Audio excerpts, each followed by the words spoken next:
সেদিন বাড়ি ফিরে এত বেশি ক্লান্ত হয়ে পড়েছিলাম, আসলে সারা রাত ট্রেন জার্নি, তারপর সকালবেলা ঘরে ঢুকে দেখি চারিদিকে এত অসম্ভব ধুলো জমে গেছে, মানে জাস্ট অকল্পনীয়। জানালা দরজা সবকিছু বন্ধ থাকার পর এত ধুলো কিভাবে জমে আমি এটাই বুঝতে পারি না। তো সেই সমস্ত কিছু পরিষ্কার টরিষ্কার করতে ভীষণই টায়ার্ড হয়ে গিয়েছিলাম। রাত্রিবেলা মানে সন্ধ্যের দিক থেকে আমার আর শরীরটা নিয়ে ওঠার ক্ষমতা ছিল না। তো মিস্টার ঘোষ বলল আজকে আর তেমন কোনো কিছু রান্না করতে হবে না, মুড়ি খেয়েই কাটিয়ে দিই। আর ওই করেছিল একটু তরকারি। আর আজকে এত অসম্ভব বৃষ্টি হয়েছে, কারেন্টও অফ হয়ে গিয়েছিল, তাই ক্যান্ডেল জ্বালিয়েই রাত্রের কাজগুলো সব মোটামুটি কমপ্লিট করার পর আবারও এই যে কারেন্ট চলে এসছে।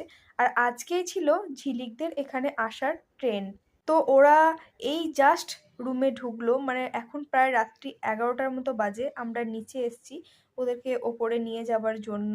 আসলে আমাদের সঙ্গে